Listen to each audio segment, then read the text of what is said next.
I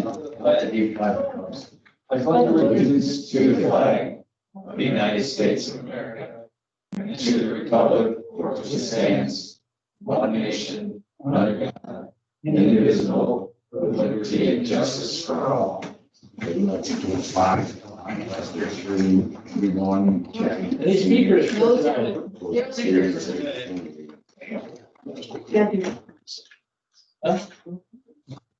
Why wouldn't I?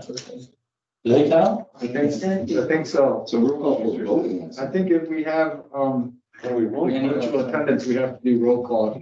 Mr. Schuster would, Yeah. we're voting. He clarified for that at the last meeting that we should, anytime we have anybody on TV, we should have a roll call for it. Mark did it with the last. Is that anybody? I would concur with that. Then I will entertain a motion to approve the attendance of Mr. Schuster, Mr. Sanderson, and to our meeting tonight. So moved. Second. Question or comment? Roll call, please. Mr. Kelly. Aye. Ms. Klein. Aye. Mr. Coe. Yeah. Mr. Jackie. No, No. just kidding. Mr. Reed. Aye. Mr. Robinson. aye. Motion passed. All right. Mr. Mayor, Everybody should have I'm sorry, did you want to do something first? Yeah, approve the minutes and stuff. at the minute. Oh, I thought you, sorry. I heard. I'm sorry. Easy there, Jay. I'm excited about the socks. Some are off today. Everybody should have the meeting minutes from September the 3rd, 2020. Please review those for any changes, additions, deletions, corrections.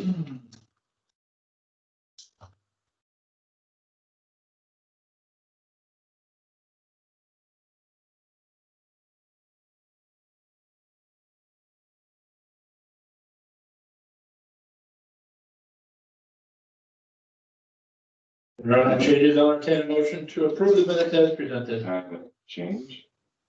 I wasn't present for the adjournment because you guys went to executive session and I just dropped out at that point.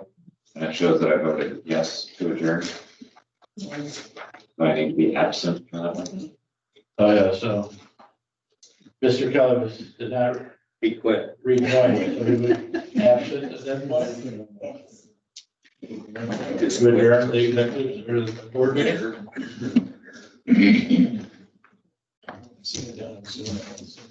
All right. Anything else? All right, then I will entertain a motion to approve the minutes with the change on page 4. So move. Second. Any questions or comments? Roll call, please. Ms. Klein. Aye. Mr. Coe. Aye. Mr. Jackie. Aye. Mr. Reed. Aye. Mr. Robinson. Aye. Mr. Kelly. All right, village manager Hedges has a few items tonight. Mr. Mayor, we have a resolution approving release of certain closed session minutes and authorizing the village clerk to destroy the tape recording of certain closed sessions.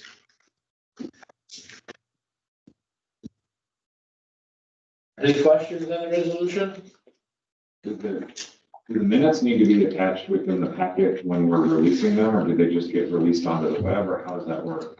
They get released after, just in case someone says. Oh, in case there's a no, then so Yes. after this, then they get released. Okay. Any other questions or comments? I will entertain a motion to approve resolution 20-11, a resolution approving release of certain closed session minutes and authorization and authorizing the village clerk to destroy the tape recordings of certain closed sessions. So moved. Any questions or comments? Call please. Mr. Coe. Aye. Mr. Krajewski. Aye. Mr. Reed. Aye. Mr. Robinson. Aye. Mr. Kelly. Aye. Ms. Klein. Aye. Motion passed. Mr. Mayor, we have a motion to approve the 2020 holiday schedule adding Veterans Day as a modification to last year's schedule. I'll defer to Finance Director Lyons. Just want to say briefly that this was a holiday that was added in the police contract. And we typically do then add those to the other employees. But I think Lori would like to also mention something about Election Day. Right, in the spring session of, the state legislature, they passed Public Act 101-0642, which would make our November general election day a holiday for all municipalities. It will cause school closure, all government offices to close, certain universities. And the Illinois Municipal League deems this an unfunded mandate and therefore has asked the State Board of Education, or State Board of Elections, for clarification on whether it really does cover municipalities. So we may have another quick update just because of this new state holiday, state mandated holiday as well. What does unfunded mean? Um, I mean, I know what that term means, but I'd like to address that because it happens quite frequently. There used to be a time in Springfield when that was not permitted. But it means the state mandates us to do something without providing funding for it. So here's an example. I see this all the time in schools. All the time. PE gym class is an unfunded mandate that you have PE class 4 times a week. However, they don't want to actually give you money to pay for it. They just say you should do it. But we're not going to pay for it. It's very typical of the state of Illinois, especially. Yes, it is. so in our case, we're losing a day of productivity and then also paying overtime to our police officers. Because it would be a holiday for them as well, and they still work. Gotcha. And when I say overtime, it would be they'd be paid their holiday time plus the regular time that they work, essentially creating. So would whoever in the water department is, would they get some? So they would, Working that it would be treated as, one of their round days. Yeah. So yes, somebody would be assigned to come in and do the water testing and that type of stuff, and would be paid a 3-hour call out, for that day as well. So we could be approving this again, that's with another date. And that's only every 4 years, right? It's only for the 2020 election. It was just a really weird thing. Yeah, it'll probably get extended, I would imagine. I don't know. We've already been in the education world, we've already been given the day off because of this. So Yes. if you're getting school off, it's pretty much Take it out. It seemed pretty clear in the regulations. IML really did, like they actually ended up suing the state board or state board of elections because they wouldn't say, yes, it does. right. And, the bill sponsors wouldn't say either. So it's like, oh my gosh, maybe it is unfunded and yeah. Yeah. All right, any questions on, adding Veterans Day as a village holiday? this will be going forward permanent. That's correct. Yes. I would just add that I think, that actually was the final thing that did settle the FOP contract. It was something really important to our police officers. Did you have something?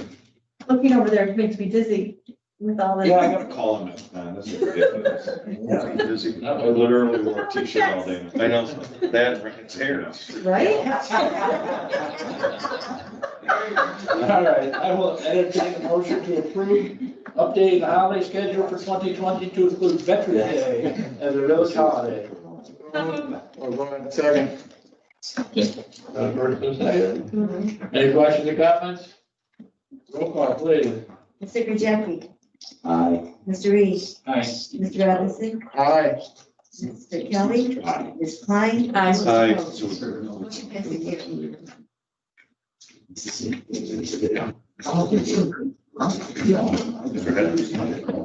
Mr. Mayor, we have a resolution approving the license agreement with Coon Creek Country Days. And if you have any questions about that, Attorney Schuster drafted it, and Carl is here with us tonight as well.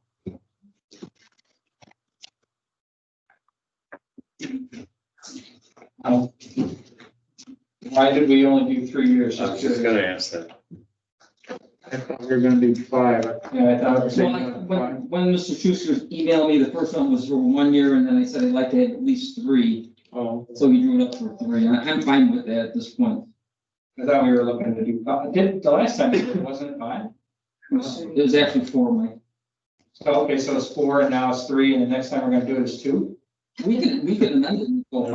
I mean, I don't have a problem with that. No, but no. There's no other place to have it. No, I know, so why are we, I think 3 is kind of arbitrary, especially when we recruit. There's no other place in town to have it. Yeah, it was just an arbitrary number. Yeah. But there's no rhyme or reason to it. Want to change it to 5, but. That's fine. I mean, I think it's probably, where else are you gonna do it? You might as well do it to protect them. I agree.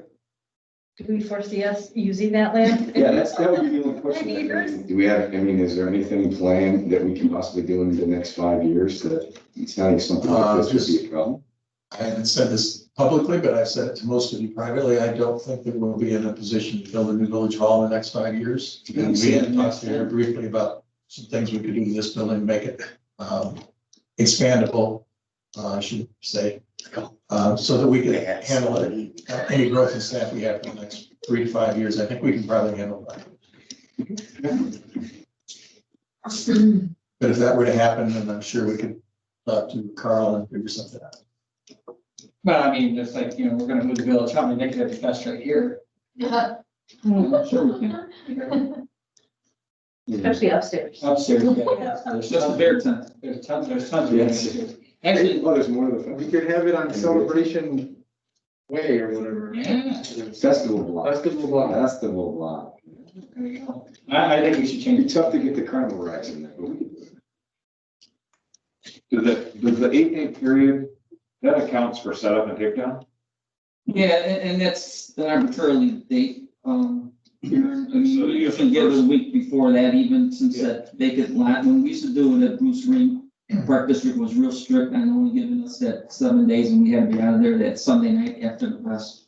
But with the vacant area that's not used for anything, we've got a little That's play what I was thinking area. about, because if you do Coon Creek for 4 days, that gives you 2 on either side for setup and takedown, but you guys take longer to set up. We'll put it up actually a week before the fest, because you have to account for rain days. I mean, if it rains, we can't get our equipment out there to do anything, so yeah, we usually do it at least 2 weeks at a time.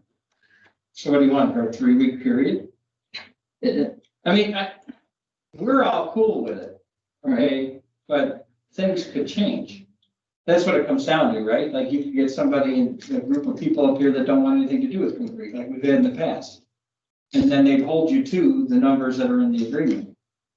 No, I understand what you're saying. In a perfect world, then, Mike, to answer your question, yeah, we would need the property 2 weeks before the actual opening of Coon Creek.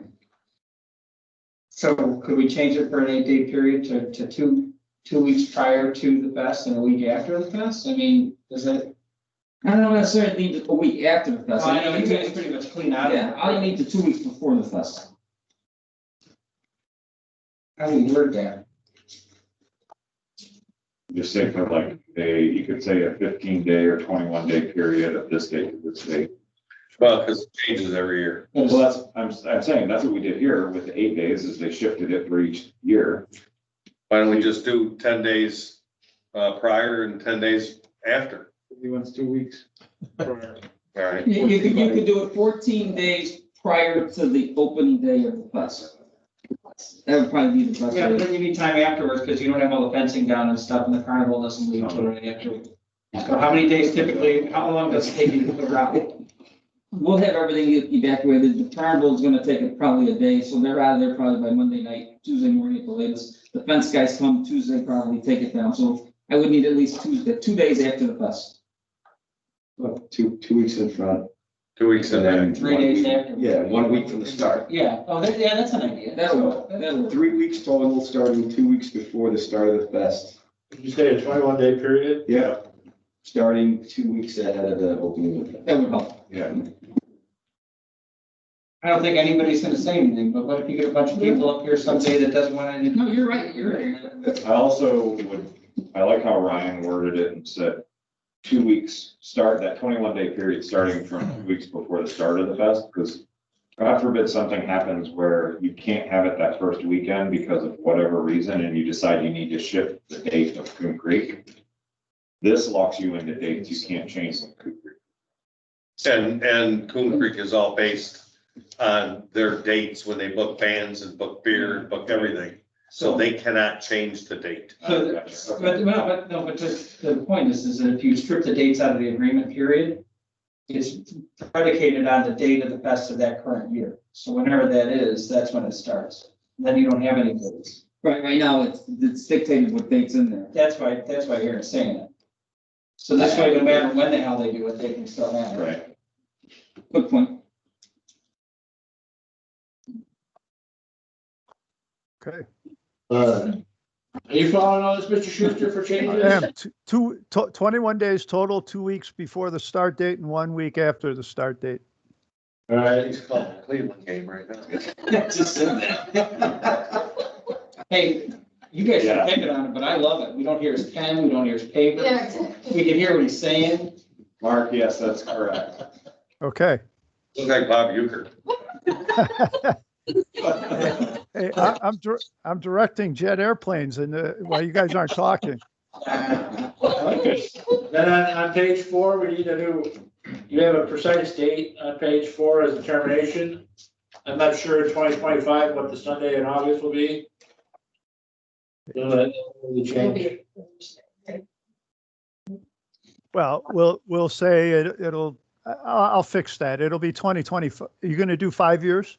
Yes. Yes. All right, so it'll be 2025. 1 week after the opening of the 2025 festival, it'd be termination. No, he's right.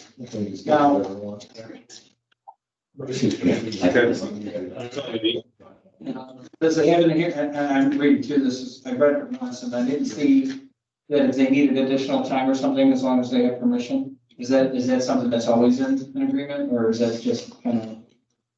Well, I think they could come before the board. Well, I don't think, well, that's what I'm saying. Do they need to come before the board, or do they need to come If they before want the? something beyond what's here, yeah, Or do, they would have to. okay. Okay. Yeah, Mhm. yeah, I think extending it 21 days accounts for everything, and if for some reason they need more than that, then yeah, there should be a discussion. Perfect. All right, so we'll clean this up and bring it back for next meeting. Okay, Get all the dates correct. fair enough. Very good. Okay, Mr. Mayor, we have an update on the blanket insurance policies renewal, information only from Finance Director Lyons. So this is just kind of providing with notice that we will be beginning the process of our insurance renewal. As we've discussed in the past, it's best to remarket our insurance every 3 to 5 years so that we don't exhaust the limited number of carriers that deal with municipalities. So the plan is at this point is to seek the quotes of our current carriers, and then unless they're bad, we will just plan on renewing. It'll still come to you for approval, but my plan is just to move forward with renewal. And it's been 2 years since we went out, so we'd like to wait a minimum of 3 years before we go out to bid. This This is is my for question, because I'm like, I feel like we just approved. Right? I'm sorry, Lori, sure. This is for everything except health insurance, so this is property casualty, all the other insurance coverages, except health insurance, which is the one that we spoke about earlier. And you asked us to go for bid, there was no risk at that, so we took a couple of weeks and did go for bid on that. But in this case, for these other lines, it would not be good practice to do that more often than every 3 years. So just a matter of information, we're starting the process, it'll come to you for approval. Okay? With that, Josh has a water loss report he's going to share with you. And I do want to mention while he's doing that, we found a pretty major water leak at the podiatrist's office, not podiatrist. Orthodontist. Actually, Dave and I were walking a creek down there one day, meeting with some folks on Dutchess Lane, and we saw what they told us is clear water was trickling out of the culvert. Dave walked the line up, and it's probably been leaking for 2 months. So they closed down yesterday. I spoke to the woman, orthodontist, that actually runs the office. And they did have patients in there until yesterday, but they started seeing we throttled back the pressure quite a bit to stop the leak. But she had 100 patients scheduled for Thursday. So sorry, for yesterday, Wednesday. So at 5 p.m. yesterday, we shut their water off entirely. Their contractor's coming tomorrow and it'll be repaired. That's a substantial leak, and Josh will mention that in his report. Yeah, so there's 3 charts given. It's all the same data. The first one charts gallons lost. The second one, I believe, is the percent of the total gallons that were lost. And then the third one is that translated into dollars. So this goes all the way back to December of 2016 and all the way forward to our last billing cycle, which was through August. We've talked to Mark Montgomery about this large spike. That was very very bad, I guess is a simple way to say it. Mark has said that his goal is to be around 25%. We've heard that maybe industry practice is closer to 10, but I believe, I hope I don't misquote him, that the reason 25% is good for him is because then that's all of the known problem areas in the village. So if we start fixing them, that's where he knows there's problems that should add up to 25%. This last small spike right here that you can see is the problem that Jay was referring to. And it's hopefully gonna be fixed pretty soon. It accounts for, I believe, about $17,000. If you turn it into dollars, it's about 3 million gallons, I believe Mark said. So once that's Can we fixed. turn that into the insurance company? That's something we haven't actually considered, but it's something we could look into. What I do want to mention is that the lost water is really, not a good thing, but in terms of out-of-pocket costs, it's just a chemical treatment that is out-of-pocket cost. But obviously wasting water is not a good thing. Right. So this is the percent loss. As you can see, we're hovering pretty close to 30, hoping to get down lower than that to 25. So percentage of. We think that loss will be about 5%, Mark does, so we think we'll be down to that 25% number, which has been kind of the target around the village for the last few years since since 2018 when we did a leak report or a leak study around the whole village. But in speaking with Brad yesterday, he said, we should really have a goal of 10% loss. So I'm going to recommend that we'll be talking to you in great depth about the budget, probably at the second meeting in October. But for $10,000, we did a complete, leak study around the village 2 years ago, and it led to a lot of real improvements. I mean, some of the leaks that are undetectable otherwise without the proper equipment. So for $10,000 every other year at least, or potentially even every year, I think it'll be a good return on investment. That's where we had to dig up that guy's driveway in Lakewood, right? Yeah. So whether or not we can afford it this year will depend on our budget numbers in October, but I will certainly be recommending for sure next year we do it again, which would be 3 years from the last time. It's worth the investment. Absolutely. I mean, I believe what you're talking about 2 years ago, this is the 2018 range, and that was that drop that happened after they did that study. So if you translate it to dollars, that's over $200,000 in lost revenue from billing, and a $10,000 investment is certainly worth it. It's just money.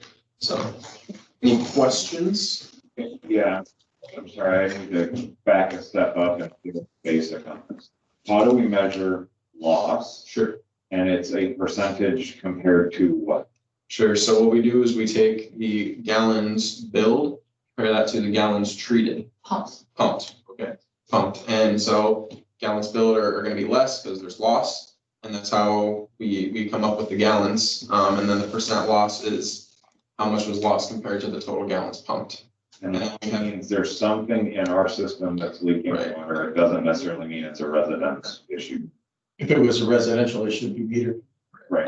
There was a water tower at Pet A that was on, that was before the meter, that because it was from years ago and it was running, and it's been running for years. And when we did the water study, remember that? Mark came and reported it. It was 50,000 gallons a month, been running for years. Where's it go? In the ground. It was literally going down the drain at Pet A. They had a pipe that was basically unmetered, Just running. unencumbered by any type of, like thing, and the water was literally going down the drain. But that's what this program discovered, and quite a few more. Yeah. So it's very valuable. And Mark looks at these numbers every single day. We started charting them as one of the things we'd like to do once a month for you. The one thing I do want to make a point of is that this says lost billing. It's really not lost billing because if we weren't losing it, we wouldn't be selling it. It's just less water wasted. Because as you say, it's all in the cost of chemicals, with the exception of water. It costs us way less to treat it than we sell it. By rough estimate, this 30% of all water we pump over the last year has been lost to somewhere, some ground. Yeah. Some drain. But it also could be factored in broken water mains.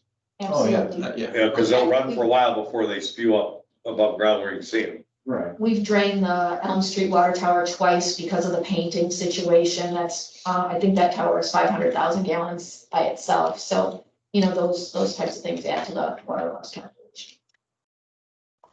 Good. The point is, we are very focused on it, it's going to get much better. Questions, any further questions? Okay, with that in mind, then, Josh also has a building permit report this month. Yeah, so we updated the charts, tried to find the most important charts, so there wasn't so much extraneous information. These are, again, our major permits that I'll be charting every month. Fences are still the most, patios, roofs, new residentials, I guess are seasonal. I know Jake's had conversations with one of the Crown associates who used to be in the building industry, and he's saying that building activity is just, they've been selling lots of builders over in Prairie Ridge. This month alone, we had 7 new residential applications. You'll notice, the only thing I really wanted to mention is that you'll notice none of them have been issued, but that's because they all came in the last 2 days of August. So it's not like they've been sitting there for an entire month. Not those 7. Right, not those 7. So then the next chart is just the turnaround time for those different types of permits. Again, I keep solar in there as kind of a one-off just to show that a lot more complex permits tend to take a lot longer. And again, another caveat to these numbers is that it is also highly dependent on quality submittals the first time the applicant submits their permit. If they submit without drawings, if they submit, just incorrect information, not enough information, then it takes longer. But we're hopefully going to be trying to improve that even first step. Any questions about permits? If not, we'll move into the last item on, in my review. Sorry. Real quick, sorry, and I don't mean to be stuck on this, but I was trying to imagine on that water loss, going back to the water loss, like how much is that really? We looked at percentages, right? But when you look at the millions of gallons, I just Googled real quick, 100,000 gallons is 20 semi-tanks full of water. So on our low end, when we're at 10 million gallons, that's 100, or that's 100 times that. So that's 2,000 semi trucks on our lowest point, 2,000 semi trucks full of water in a month that we just shit down the drain. We've repaired the water main on Tour Villager 26 times. I don't know the exact number, but So I can tell you right now, it's leaking.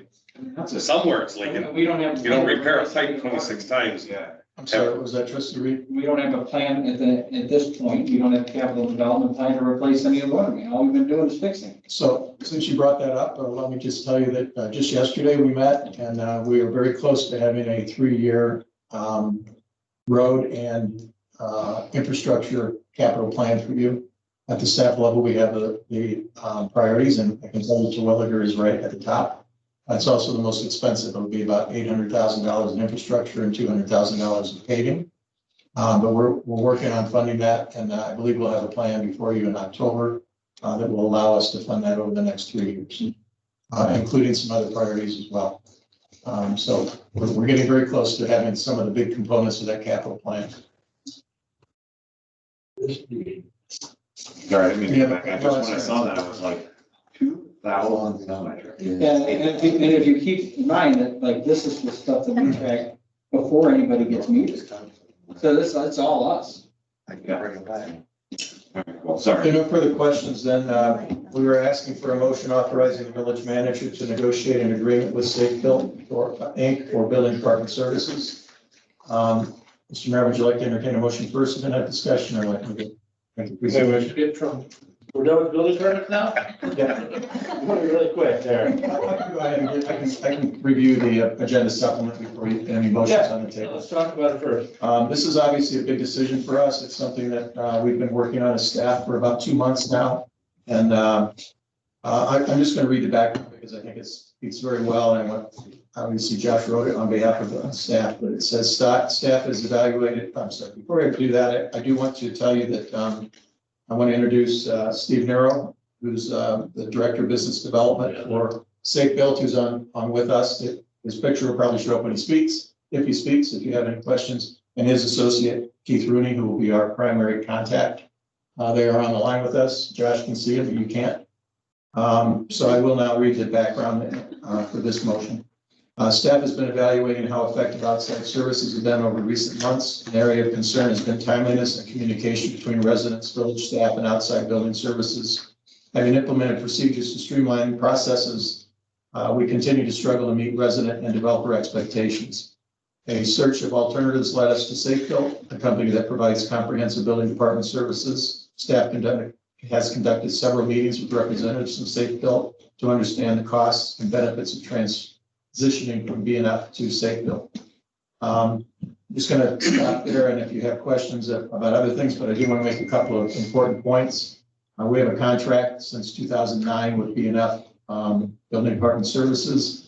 It requires a 60-day notice provision, which if this motion passes, will be sent tomorrow.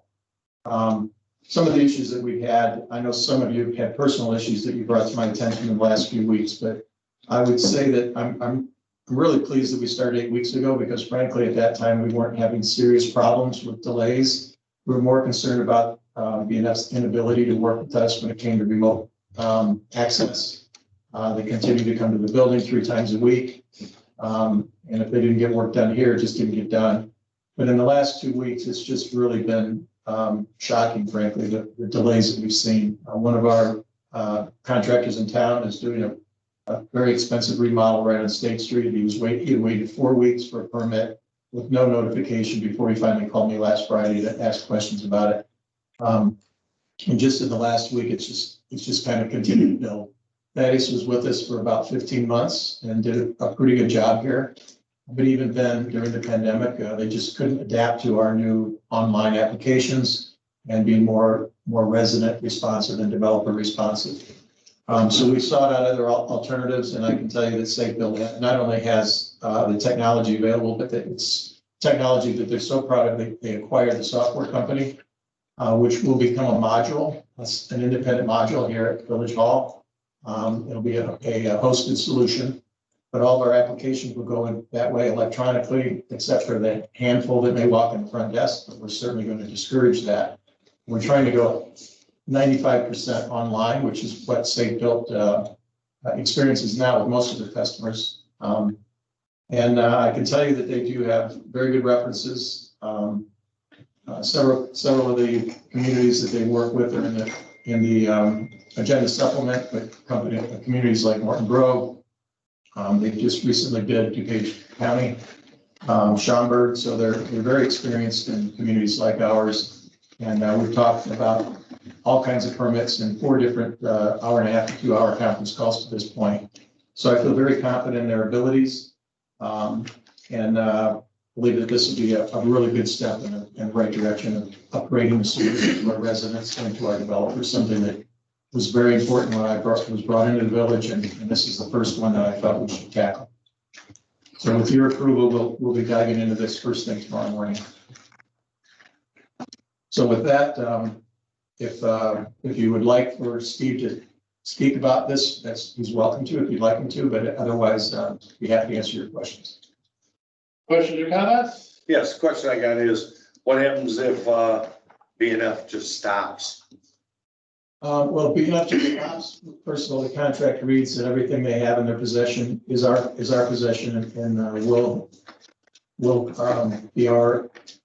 I mean, if BNF just they just stop coming here. Yeah, I don't, first of all, I don't think that'll happen. Steve can actually speak to that better than I can, because he has had other jobs where it's transitioned from BNF to them, and he's explained that it's been a smooth transition. Our intent is to start sending new applications to new permits to SafeBuilt, not later than 30 days from now, but more likely a lot sooner. As soon as we send the notification to BNF, then we'll get some feedback from them. But BNF is really the only traditional in-person company like them in the entire Chicago metro area. So there really weren't any other alternatives that are just like BNF with as many bodies in Chicago. One of the things I want to mention is that SafeBuilt has offices around the country. They're a nationwide company. I believe they have 55 communities in Illinois now. Headquarters are in Ohio and Denver. So a lot of the data work and a lot of review work won't even be done in Illinois, it'll be done out of state. But that's part of the ability to have resources available to us. The problem we're having right now, we talked about it, just recall you talked before about, we invoiced $285,000 through BNF last year. That's a lot of money. Most of it's free, almost all of it is covered by our people who pay the fees, both residents and developers. And this is the billing, which I believe is mentioned on the agenda supplement, will be 80/20 for everything. So we won't have to be concerned about some of these large permits where we charge a certain fee and then it ends up being more at the end. We won't have to do a lot of the calculations that we're doing now. And Safe-Built truly is scalable. What we've learned in the last 30 days really is that BNF is not scalable. They've assigned one person to our account. He spends 6 hours a week here. And what he doesn't complete pretty much doesn't get done until he comes back the next day. And when Thaddeus was here, he was licensed in all the disciplines, so he could approve plumbing, electrical, and all different kinds of disciplines. Tim, sorry, he's only been here a couple of weeks. Tim was brought in as a new employee at BNF. Pretty much no training. He was trained on the job here for 2 weeks, and then Thaddeus just left. And he cannot do most of the reviews himself. We've had a plumbing review in-house for 10 days. That was as of Wednesday, yesterday. And that applicant was getting very frustrated with us. So I actually sent that application to Safe-Built this morning and asked them to review it, and it came back to us in 4 hours. So Steve, you set a very high bar for yourself, and we're going to expect that kind of performance in the future. But I'm really pleased with. I think this change is going to be very important for our residents and for our development companies. Did I answer your question? I'm sorry. No, well, I forgot, and when I forgot what I asked. They do most of their stuff online. What about the 10 people that come through the door that won't do anything online? Will we still have a decent turnaround from them? Yes. Without staff having to do additional work to get it off sent to them? We will do the same work then that we do now, which is Linda or Mary usually Linda will take the application at the window, she'll scan it in and email it, send it back, actually put it into their software and then scan it and send it to Safe-Built, so it'll go out just as fast. Okay. It won't sit here for 2 days until the next employee comes for his 2 hours, 3 times a week. So yes, we're going to, we realize that will happen, but we really want to push as much as we can to the web because it's just more efficient that way. It says in the supplement that Safe-Built offers other plumbing and zoning services at hourly rate. Can you speak to more of that? Yes, they staff zoning, ZBA and plan commission as well. They do that kind of work, and they can speak to that person if you'd like them to, but that's something that at this point in time, we chose not to do.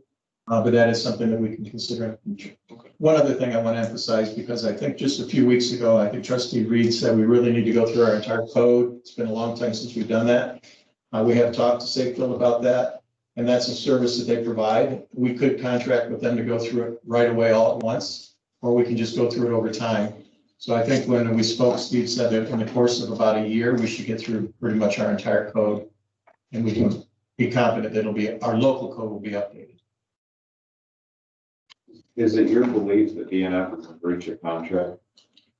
No, not in breach of contract, but I have to tell you that when I was drafting the letter for 60 days notice, at the same time, I was getting emails from 4 different people complaining about permits. And frankly, some excuses from DNF about why they didn't happen. At the same time, I was getting emails back and forth from Steve about getting started and how good things are going to be. It did occur to me that we could probably void that 60-day requirement if we did it for cause. Well, that's my question. Not whether or not we shouldn't get rid of it. The reason I have not recommended that at this point, is we do have applications pending with them, permit applications, and we'd like to see them, rather than have to take those back and delay them even further by sending them off to Safe-Built. We would prefer to let those permits be completed by BNF. Can we take all new ones and send to Safe-Built? We can do that. I will talk to Mark. I haven't talked to him about that yet, and I won't put him on the spot right this minute because the contract isn't in front of him probably, but whether or not we can do that whether we can do that on day one with the 60-day notice provision is a separate question, but we're gonna do it very quickly. And I don't expect any objection from BNF, to be frank, because Thaddeus himself has told us that they're so understaffed, they keep losing people. We've lost a lot of people just in the last couple of months. And they're so understaffed right now. That's why he went to Campton Hills, I think is where he left us for Campton Hills. And frankly, never even had a conversation with me about it. So I think that the grounds might be there, Trustee Kelly, but that's not my recommendation at this point. We will start sending new applications there probably as soon as next week. We have some training to do here. We have software to implement, some training to do here before we can really gear up for any volume. What are you gonna do next week after you get this done? And this may be a question for them. When we talk about the technology and moving into the cloud-based system, which I think you and I have talked about technological upgrades when it comes to software municipalities, right? What type of reporting is available out of the box? Is there an ability for people to get automated statuses sent to them? Can they go in and look at comments? Can they provide updates? Like, what does that interaction look like? Yeah, so let me answer several things. I am going to ask Steve to speak because first of all, he's a trustee in the village of Westmont, so that's something you should know. Yeah. So I'm going to ask Steve to speak in a minute, but I want to address that. I do want to address that briefly in several different ways. First of all, this is an independent module that will not interact with MSI, but it is a module that can be bolted onto other softwares like Tyler, other ERP systems like Tyler. So that's something we were very conscious of. Building department is not a strength in the Tyler software, frankly. It's one of those bolt-ons that a lot of people do, much like CRM, that people do to SAP, for example. SAP is not very good at CRM. So that's to that point. Also, people can go, this is a question I believe somebody asked me this week, Trustee Reed, which is in the agenda supplement as well. People can go online and see the status of their application, where it stands. They can open an account and make multiple applications under the same account once they open an account. So a builder or developer who works in town a lot doesn't have to go in and start from scratch every time. So with that, I am going to have an account for a development and be able to track everything in one. Exactly, and only have to register one time online. So with that, I'm going to introduce Steve Nero, who is the Senior Director of Business Development for State Built and also a trustee in the Village of Westmont. Steve, would you like to answer that last question about technology a little bit, maybe introduce your company?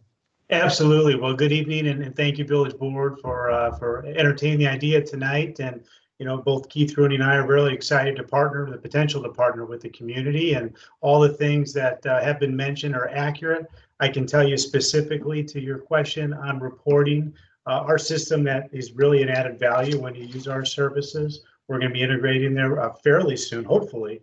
We'll give staff additional user license, but we'll be cloud-based and allow you to do just what you're asking for, to be able to track permit status, be able to look at things on demand without having to ask anybody. So those select few staff members will have access to this system to be able to dive in and really understand where is that permit in the process, what the next steps are, even look at some of the inspection photos that are taken in the field. So it'll be a little different level of transparency than what you're used to. We'll also be able to customize monthly or any really frequency or cadence reports to your liking. And both Keith and our community court team will be working hand in hand to really customize that as we implement the software out of the gate. So I hope, does that help? Yeah, it helps a lot. Notifications. Great. Yeah, it's going to be a complete change, and really when we implement the software in other communities, just the lens of visibility and folks being able to understand where projects are going, as even the board gets questions too. The answers are a lot more readily available and a little bit easier for staff to dive into. So we're looking forward to seeing that change implemented here pretty quickly. So what about push notifications for somebody like if Christine or Trustee Klein is doing a remodel on her front steps and has to have an inspection? Can she in her account sign up, add her mobile number, and then get a push notification that the inspector's on the way, or updates on the status? Or is it I log into an account, I'm always searching for the info? Well, great question. So you remind me a lot of one of our accounts we do a lot of work with is District of Columbia. And they're just, and their vision is Uber world for inspections, where someone could literally pick a nearest inspection and know exactly when they're coming. I personally think that's the future, but in this case, local right here with Hampshire is going to be a little different. We're going to have next day inspections. Long as they're called in, Keith, correct me if I'm wrong, by 4:30 the day before, we'll be able to guarantee inspections with a 2-hour window the following day.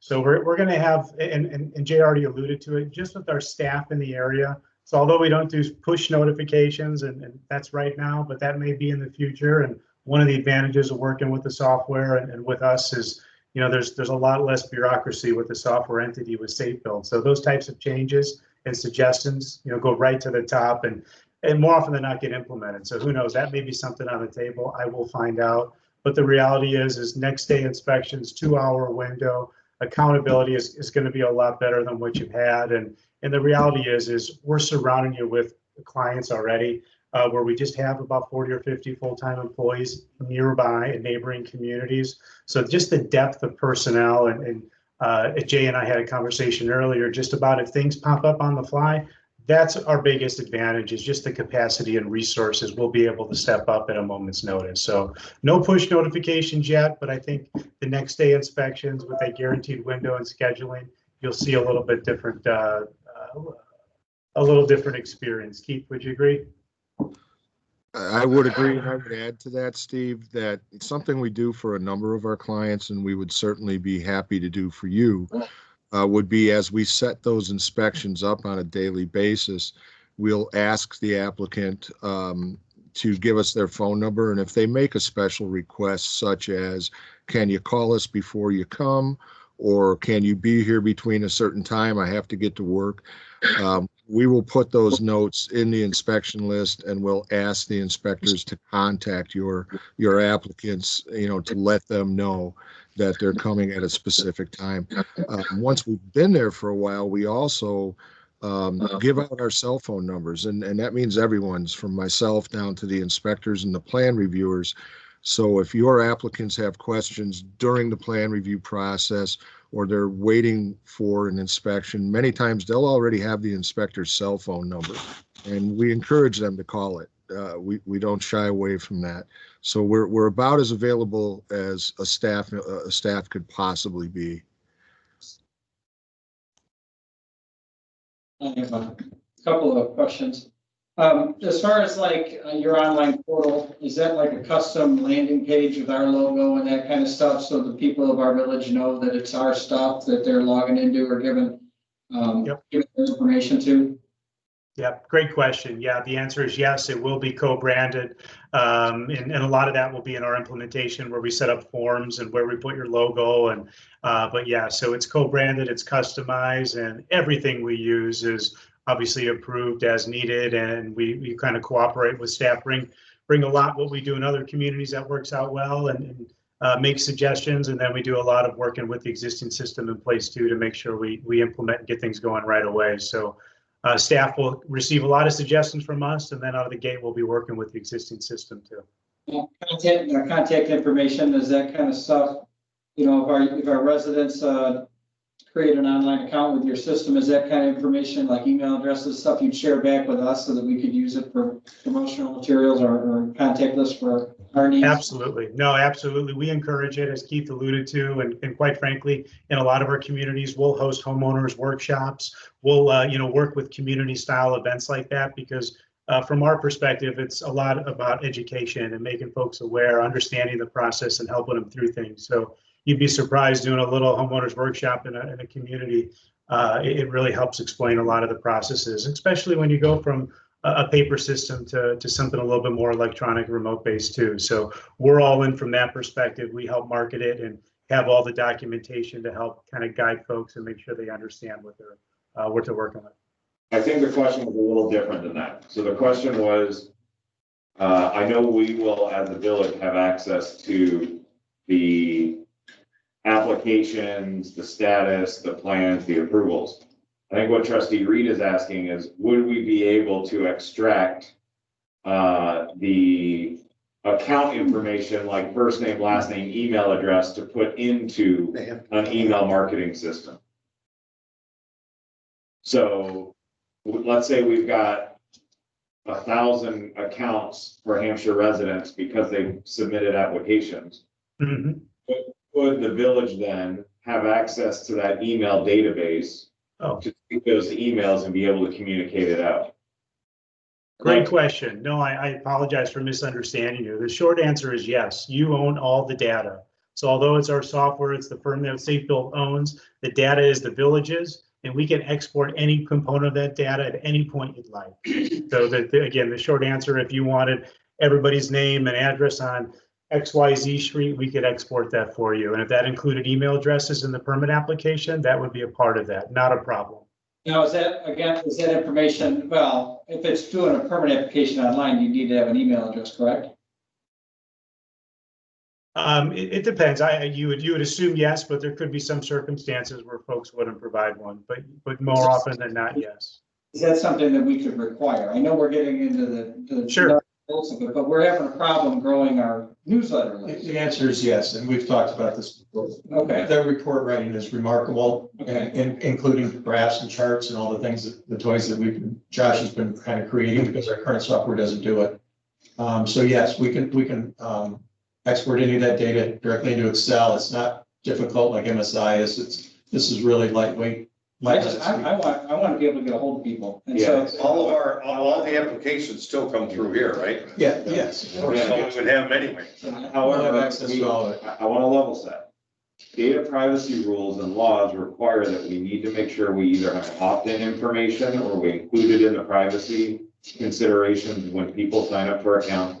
This isn't like you can just take everybody's information because they created an account. If they didn't give you the permissions to use it for marketing purposes, you can't use it. Even though we can see it. That wasn't actually the question, so that we can answer that question. That is the question. Okay, the question is, could we export it? The answer is yes. And the answer is also yes, that we can have a disclaimer, not a disclaimer, but information that says how you need to have some type of. how the information. But all the applications are still coming through here.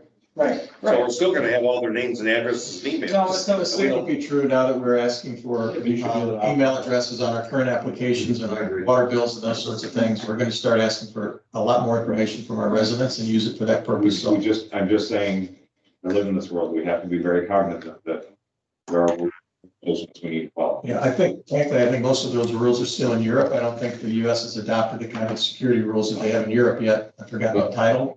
I'm sure you recall what it is, but. GDPR. Yeah. Yeah, California does. If you're an international company, you have to, but. So, I mean, at the end of the day, it's out of respect for our residents, not just because we're a court, trying to follow some regulation. It's out of respect for the people. If they sign up for a permit here, they're not signing unless they're aware of. Right. Well, and I'm concerned, my thought is if we're able finally to capture email addresses, we can grow our email list when we have to communicate an emergency. But I think if one of those options is, click on this button, That's what I'm if you want to be suggesting. included on, as a way of making people think about it, then yes, Yeah. I'm fine with that. Yeah, But absolutely. just, taking a field where someone puts an email address because they think that's the avenue by which you're going to communicate to them, and then taking that and putting them on. No, I agree with that. I think I think we agree. I think it's just, those are the mechanics that I would want to make sure that I follow. I also think. In fact, I can tell you right now that information can be FOIA'd by a bank, which happens right now. Banks can actually, we've had a FOIA request from a bank who wanted to do marketing materials with our residents, so we had to provide, by law, we had to provide all the information that's on the water bill. With one exception, I can't recall what it was. I think maybe the account number, which is the least important thing. Right. But the name, the address, the amount of the bill, their telephone number, their email address, that's all FOIAble right now. Yeah, but I think that's fine. That's still wrong, and I don't want to participate in wrong. Right. As well. Right. So even if, there's only one that says, I hear you. But I don't want to be, bad actor. We will make sure and cover that. Can you remind me what those initials were again? It's GDPR. GDPR in Europe. Right? Yeah, that's the Europe one. California has a data privacy law now as well. I think not connecting to MSI is a strength, because MSI is horrible. So thank you for that. But I want to make sure, since we're speaking a lot about software, and it seems like we're going after somebody to do our building inspections and our permitting, and we're talking about the software they're gonna use a lot. The cost covers everything, correct? There's no maintenance fees, there's no software fees. The 80/20 would be all in as upgrades happen, as new features and functionality happen, we have access to all of it, correct? Yes, and Steve, I'll let Steve address that. Let me just say there were originally 3 licenses, 3 seats, licenses, and the contract, I asked for a 4th one. And they were nice enough to provide that. So additional seats will probably have a cost, but Steve, can you address that for us, please? They do I have. can, yeah. So the first part of your question is no, that is the all-included cost. Every upgrade, which we do very frequently, you'll be surprised how frequently they are. And I meant that when I said any suggestions, feel free to share them with us. As you see this software rollout, they do get listened and answered to. In fact, we pride ourselves on a 1-hour response time. So that's kind of something that's pretty unique. But again, here it's end of the day, you know, the licenses are included, everything is all involved. So there's nothing outside of it. As Jay alluded to, above and beyond 4 user license, there is a nominal fee per person, depending on the amount that we would be adding. But again, it's fairly nominal, and it all depends on the total number of users.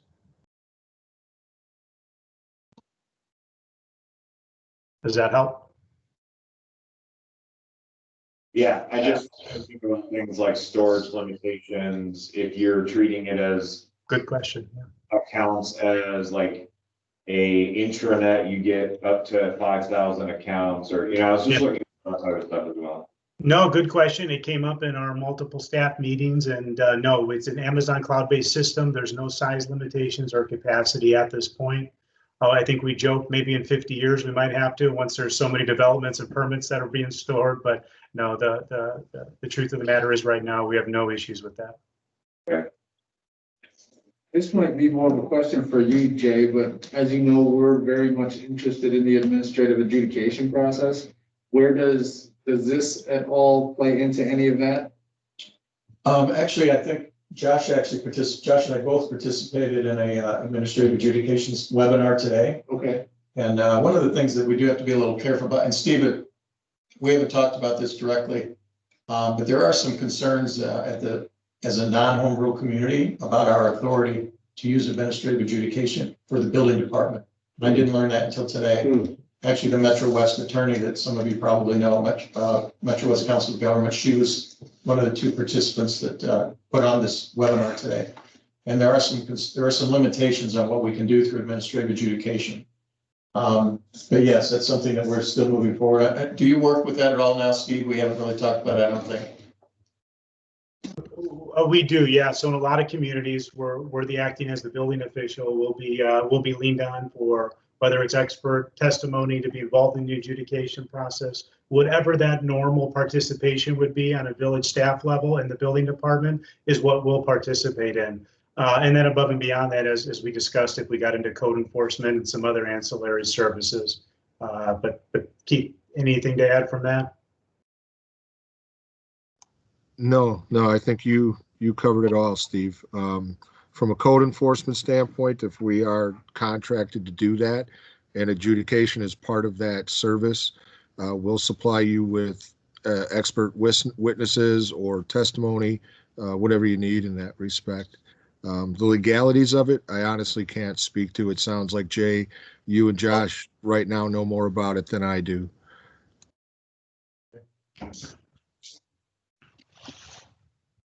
Any questions or comments?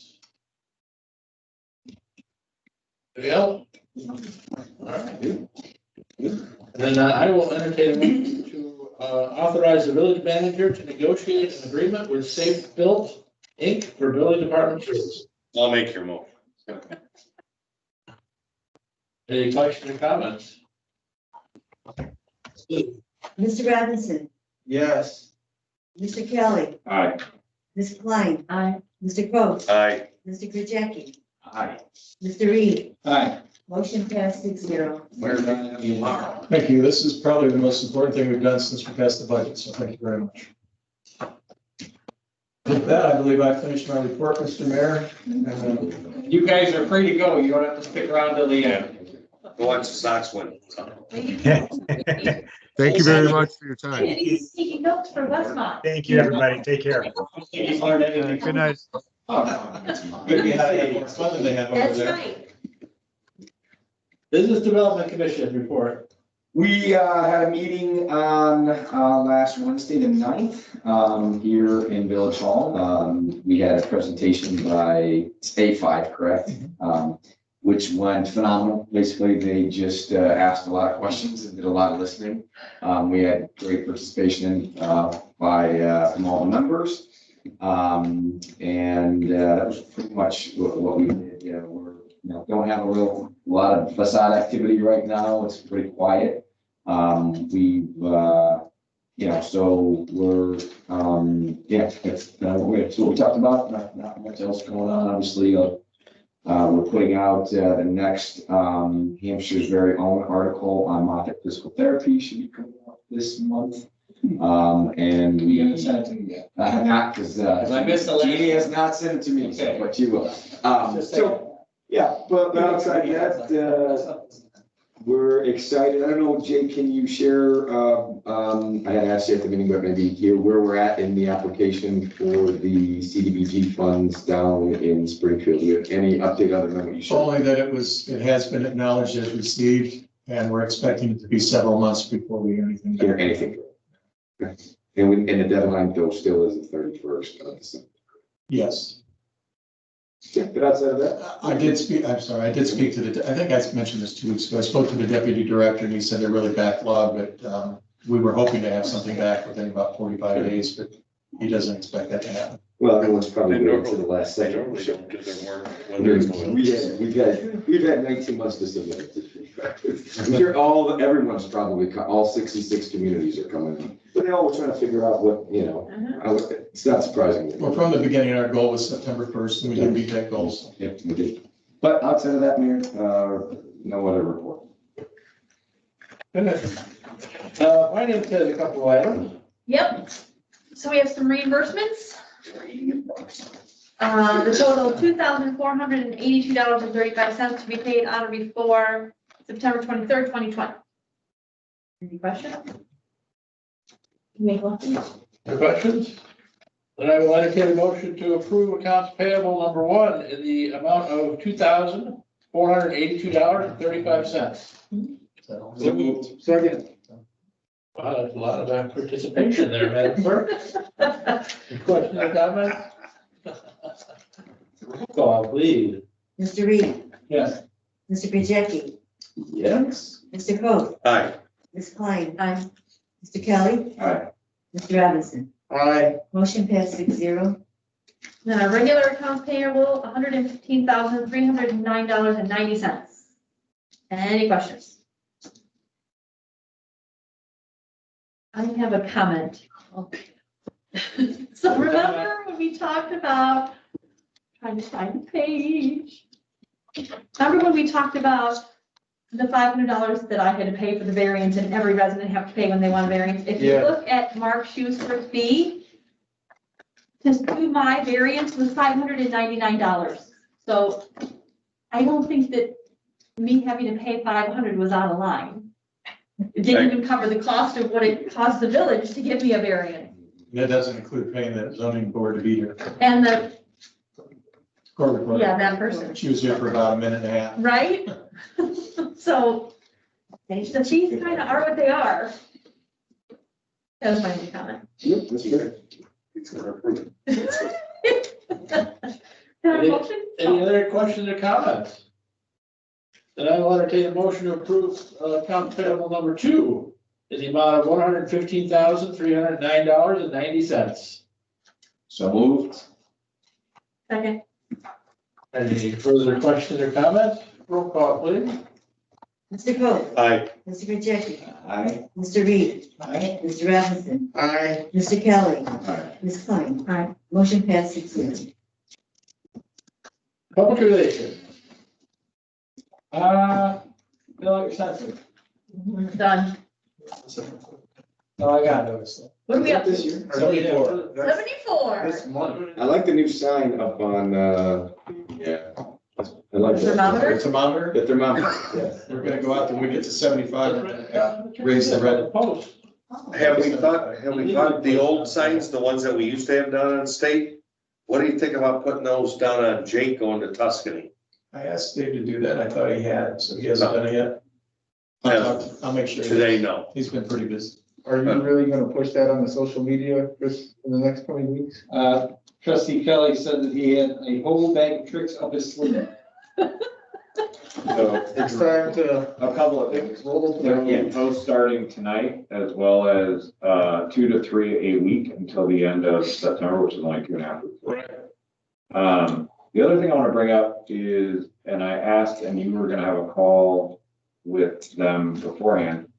The same sign for the chamber has been up about getting businesses to sign up, and I thought they were gonna put up something about the census like weeks ago, once their event was done. They said they were gonna.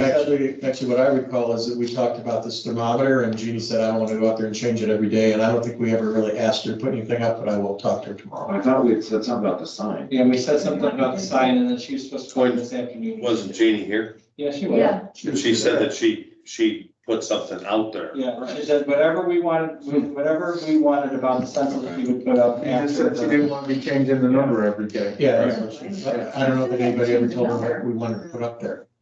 So you want to give us a statement or if you want me to come up with I something? think you're crafty. I think I have you're faith, crafty. I have faith in you. If not, if you're not crafty, tell Josh. I'm just thinking, he's gonna. You know, I really like, You're told that anyway. I really like advertising the number. I mean, Yeah, hey, we're at 74%, come on. Well, we were gonna call it shaming, right? Well, that's what the thermometer tells us right we're now. not going to New Hampshire Pingree Pissing Contest, although that's something that was recommended. It's going to be, have like, help your community, and here's why the benefits See, are. that's why he's doing it, because he's doing tasteful posts. But on the flip, not all get social media, not all have that, so that's why it's So good. It was also in the water bill. It was in the water bill, and then like, to your point about the census, or people not having, internet and that kind of thing. We work with the township, and there's an actual phone number, an 800 number they can call to fill out the census. So we communicate with the township, and they've been communicating with you. Great. If you don't know the census is going on this year, you're living in a cave. No, But I think you need to keep reminding people because you want Well, I to. have your signs out. There's some people that just won't. But really, and that's possible, you're never gonna get through to those people, but you do need to keep reminding. Think of all that's going on this year, that census is the last thing probably on your mind. It is, I No, don't disagree with you, and I think you're you just have to treat people the way they are, which means you need to keep reminding them. There's really no logic to why Hampshire is 10, 15 points behind all of our surrounding Are we communities. really? Elgin is the only one that's lagging as far as we are. That's, yeah. I mean, Can we 85%, get a 87% in Huntley. Can we get a report or an update from the DeKalb office on what the census walkers have? Like, have they reached out to visit all the homes that aren't out there? What is their plan? well, I know that they've been out here, and I know that based on posts and stuff, a lot of people Right, have but been answering their questions. I'd like to see if they have a report, to say, we They got have it, they visited have- all of your homes, or things that aren't self-reported. It's 15 Did points. you, Wow. did you say DeKalb County? DeKalb is where the office is based. Oh, okay, gotcha. At We'll, least the lady who came in to speak with us said she was based out of DeKalb. and we just had an email from her with all the social media stuff, which I think I sent to you. Yep. But I'll email her and ask her what she. Okay. Any further public relations? Actually, I have one question. I had raised it to trustee Reeves, rather than us wait, because the deadline or the date, the relevancy date will be before we have a public relations committee meeting. I saw on Facebook, there are communities that are starting to advertise on their social that I guess it's coming up soon. The ability to pick up packets is coming up. And I know we have, is it 3 or 4 Packets of what? for elections? Oh. Is it 3 or 4 positions we have coming available this?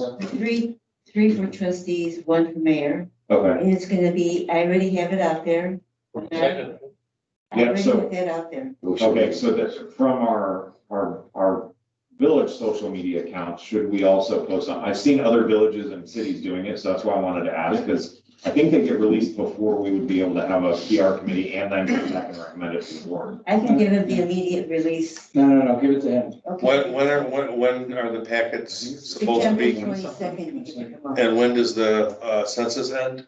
End of End of September. September. Okay, I don't want to start overloading people and get people misconstrued or When are the packets confused. due? December, right? December, you can come back here December 14th through the 21st. So I really think, I'm with Toby, I really think we should wait on advertising the packet pickup until after the census.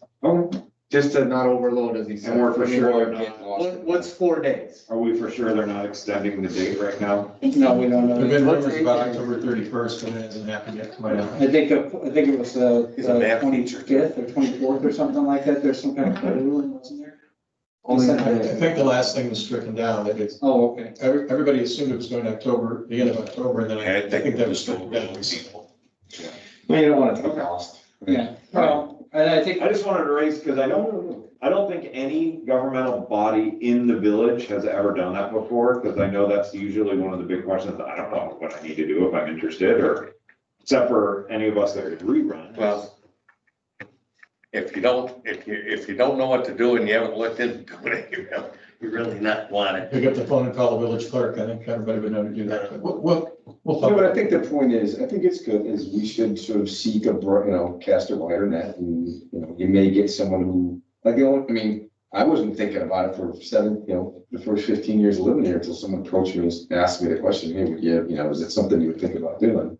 But I think, you don't know. We want the best of the best to run for the positions. And it's not unique here. I think on the park board, we appointed almost everybody, and then they would run because they knew how to run after, but everybody was usually a vacant seat appointee. Well, I also think it's a good And then you message. rerun. The village is transparent, like, we're not trying to shut the door.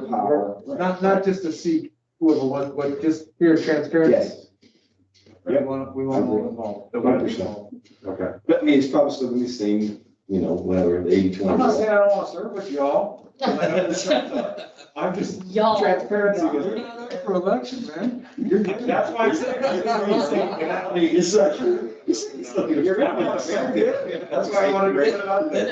He said he talked to me and I said, I don't want to part of it. You make this call. We want to keep this. That's why I brought it here, because he did say, he's like, look, my position's up. Anything further from that? Public relations. Public relations. He's trying to shut us up. So let's move on. Planning and zoning, no report. Public safety, No report. field and trail. People aren't even safe. No, it's like No gang report. things. Vacation. No report. Gang things will be breaking. No report, field services. No report? No, I do have. So I'm gonna be reaching out to Waste Management. There was a report by NPR done a couple days ago that I read into, which was now that China doesn't accept our plastics for recycling, the majority of plastics are actually being just buried in landfill because they aren't actually recyclable. Sweet. Which was very interesting to me, knowing that we were going through an audit and there was potential ramifications on cost. So I'm gonna be setting up a meeting with Bond to talk about a full transparent understanding of what happens with our recyclables. Are they actually recycled? Where do they go? What is the process? To find out, because it was an interesting article that raised a lot of debates, because 90% of all recyclables in the United States were shipped over to China, and China stopped receiving or taking all of them. The other part of that is that if they're not recycling it, why are we charging our residents to recycle? That's part of why I want to have that conversation, is to understand, so that, to transparency, but also so that we understand for our residents, what does this really mean? People are trying to do the right thing. Is it really doing the right thing, or, we're charging two different costs? What was the percentage you said was being landfill? I'll send you the NPR article. I don't remember the exact percentage. Maybe they're one of the few firms that doesn't do that. Yeah, that's what I'm saying. I'm hoping it's not, but it was pretty shocking. So I'll send everybody the article. Right out here. That's all I have to report. Public Works. Public Works got their last new truck. You'll see all three don't have, logos on them until, public relations comes through with the new logo color stuff. Get after it. So, I'd just like to add that they were nice. I went up to sign the paperwork, which apparently I did wrong, but Laura was nice enough to fix that. They prepared it wrong. But I took a tour of Truck Country. I encourage you all to go up. It's a beautiful building, really efficient. They do have a lounge upstairs for truck drivers. I asked them it came up about where drivers stay, and I said we could really use a nice hotel in the area. I'm going to pay a visit on our local motel and talk to them about what they might be doing about upgrading. I mean, we could move our facade improvement program north for that. But apparently the truck drivers is reluctant to even stay there. Wow. But a beautiful facility, beautiful facility, and the general manager who you met here. white. The general manager who you met here gave me a tour, and anybody who wants to go up there, I really encourage you. And he loves to have little kids who want to sit in trucks. So I'll go over to Public Works and look at the trucks in either out or in the bay, but it's a nice, pretty white truck. Got higher sideboards on it to carry more salt because it's Lakewood bound, so. And Ryan, we looked for the lake that Susie was complaining about, and we couldn't find it. Couldn't find it. No. I haven't gone there at night yet. As I said, might have been, I guess. Any new business or other announcements? Yeah, I'm starting to see other villages enter the Halloween conversation, making decisions. I think we as a board need to take some, I don't know if it would be action or put out a statement or something with what we're gonna do in the village this year. In regard, That's what I say, trick or treat, baby. You don't want to participate, turn your lights off. Yeah. so some things that other villages are doing, they're offering to people who don't want to participate, a little sign you can hang on your doorknob, just a thought. But you'd have to come to like, you put a little sign on your doorknob, a hang tag or something. Oh. Don't, not participate, whatever, Kitties. not doing it. I think, so we've had this conversation a little bit and we've kind of taken a conscious, had kind of like conscious effort not to get involved with it because kind of like last year with all the snow, we got a ton of hate because we didn't cancel. No, but Eric's right, we need to say yea or nay. But no, okay, so, I mean, I think if it comes down to it, to your point, I don't necessarily know that we could get hang tags because they did come here and Yeah, get. it was just an But idea. no, but what I'm saying is that maybe we communicate, if you want to participate, put your lights on. If you don't want to participate, put your lights off. Or something like that. And that works, except trick or treating starts at like 3 PM. Right. But I think as a village, we need to put Yeah, a statement something out there. That's our responsibility as the leaders of the community. Yeah, I would agree with. Either way, we're gonna end up getting in trouble. Is there a You're right, but No, that's, I'm with you. I'm all that's for what we all signed up for. but is there a state regulation? Not yet. I don't think so, not No, yet. the Illinois Municipal League has asked the governor's office to comment. Frankly, I would just assume that he not comment, but Right. that they not ask him to comment. If he chooses to, he can. But He likes the camping. municipal league has asked the governor's office. I think the point is not to wait until 2 days before, which is what happened with the restaurants. Madam Clerk? I had a phone call today about Halloween. Okay. Some guy, he's got these big candy bars, he doesn't want to spend a lot of money, and he was asking me, are you sure they're not gonna cancel? Yeah, I don't know, I don't think they're gonna cancel. I go, but he says, if I spend the candy bars, I want to start buying them. I go, well, people are gonna be calling, they're gonna start calling. Yes. Hey, all the little kids that come to the doors, all the little kids that come to the doors have I told masks. him that.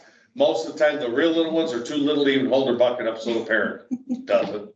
Well, we're in phase 4. Phase 4 is 50, you're gathering of 50 people or less. I can't imagine any activity on Halloween that's gonna violate that. If you're concerned about the virus, but 50 people, like what, marching down the street collectively? No, but teenagers and young adults have their Halloween, they've kind of taken over Halloween. But yeah, teenagers and young That's not our adults, realm. you know, anything we say, they're not gonna listen to anyways. Right. We're targeting, I think, our families and small people. To me, Halloween is not the type of activity I think that violates the state standards today. I agree Personally, so My whole intent of bringing this up is I think we need to put out a statement as a village. And I agree with you. I think Yes or no, whatever. we shouldn't hide behind saying not our problem. blah, blah, No, blah. it is it's our It's responsibility. 100%. I think we should at least have a voice. So anyone against Halloween? I think, I would agree, but I don't know that our statement is simply a yes or a no. I Right. think it's, if we're saying yes. Here's then what do you it. should do. Here are the recommendations, here are the things that you should do to be safe in this. If you don't want to participate, here's some suggestions. It's a. I think it should be like a comprehensive. Right, please educate your Suggestion. children if the light is off. or the town. Yeah, no, I agree. And it's, shouldn't that be a public relations thing, I think, as a group, maybe we come up with, not too comprehensive. This is, they're coming to your door begging for candy. yeah, what I'm just saying Start is, getting into yeah. labor law. This is really no different. This is really no different than last year. We had a freak snowstorm on Yeah. Halloween. Everybody was calling us all day long, saying, are we having it or we're not having it? And then they were mad because we didn't cancel it, but then it was sunny. This is Yeah. absolutely different. No, it's not, no, what I'm saying is. That was a natural event where we. No, had what to I am make saying- calls Which was a to say, tiny- No, but this what is I'm something saying We know right now. is people were expecting us to cancel it last year. We made a conscious effort last year not to cancel it. So I'm with everybody in the fact that we shouldn't cancel, but I don't know how much into the weeds we need to get. We can certainly give suggestions, but No, you don't. You just give basics. If you're participating, here's what you should do. If you're not, shut your light off. Just keep it simple. right, yeah, no. May I make a suggestion? Village manager. First of all, I do believe that we'll hear something from the governor, and hopefully it is some guidelines. So what I would suggest that we do is issue a simple statement that, trick or treating will not be prohibited this year or will be permitted as always. Use proper social distancing, we can say, do the right things.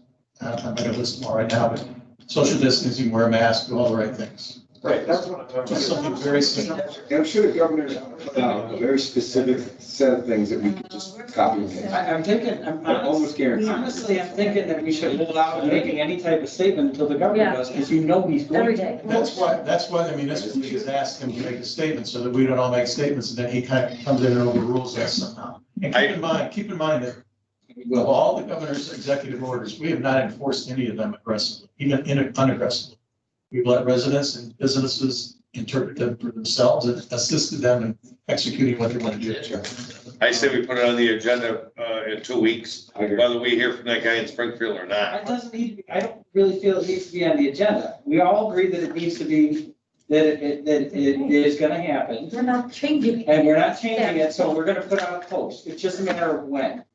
Okay, so what does the board feel about the when? How I is that? feel it needs to be sooner rather than later, and maybe you can add pending any Setting other state recommendations. rules to the or governor. executive orders. Yeah, now it's time to go get your candy at the store. All right. Mike, I bring it up now No, I- because people are talking, I've had questions about it already, I did. so that's why I bring it up now. No, and I'm not disagreeing with you, but I don't think we need to have it on the agenda to talk about. I think we just come up with a flow. And then like, when do you guys want to post it? Does it want to be this weekend? Do you want to wait till after the census? Do you want to? I would strongly say that I think waiting at least a couple more. 2 weeks for the before. governor. Yes. 2 weeks to me is plenty of time. But we could direct the clerk to tell everybody that Halloween's on. At this point, there's no changes. There is no people call, as of right now, there's no changes. No changes. 4 to 7, that's our normal trick or treating hours. And I think it needs to go Saturday out afternoon. as soon as possible. in What do you October. want it to be? I don't know, 4 to 7 seems. 5 to midnight? I've always said that it needed to be longer when you were. Tuesday to Saturday. 24/7? Saturdays are different. Is it Saturday? Party We're on talking about- Is Halloween on Saturday? Yes. Yeah, Saturday. Very- Kids are- No, hot dogs and beer. All right. We're gonna Saturday. I think So- Get up again. people turn the lights up when they. So we're gonna just kind of say it's happening and then we're gonna wait 2 weeks. So hopefully the governor makes a statement and then we put it out. If the governor don't make a statement within 2 weeks, we just move We're forward gonna and move forward we with it can anyway. look at him in the rearview mirror. Is everybody comfortable with that? Yes, sir? I just keep it simple. Yeah. Follow social distancing guidelines and all that. I wouldn't No, even. you got it. But I don't want to- CDC guidelines. Yeah, follow CDC Yeah. guidelines, like this. Trustee Bites. No, but then people look at it and then we take a stance. I think we need to take. Mike, I think it's also important to include something for those that do not wish to participate. Like I know a lot of the elderly are being encouraged to not participate. So what do they do if they want to opt out? The same thing all the other grumpy people do, they just don't answer the door. Turn the light off. I'm just saying we should put it Throw out. a water balloon, So kids are coming up the walkway. I agree. Pick up your dozen eggs at Village Hall. Oh, jeez. That's part of being leaders. What are you doing? Thanks. It's to give guidance, right? We don't have to. M80s. We've never, what I'm saying I is. did hear someone say. When they go. All right, anything further, new business or other announcements? Next board meeting, we will have executive session, pending litigation, so Sweet. be prepared for that. Awesome. And, Good. all right, anything else? And that's outside chance, may not think that. Honest business. Sure. Outside chance, what is? There ain't no chance. There ain't no chance. Come on. let's go. So moved. Second. All in favor? Aye. Roll call. Roll call. Roll call, please. Mr. Kelly, Aye. Ms. Klein. Nope. Here, all right. All right. Mr. Mr. Aye. Mr. Jackie, Abstained. Mr. Reed, Aye. Ms. Robinson, Oh, you won't get any. I'd like to call the Okay. president. We President, can't turn off the recording until you guys finish voting. 3, three 4. ayes, one abstain, one nay. Eyes have it. The ayes have it. 4 ayes. 4 to 1 to 0, 4 to 1 to 1. Here.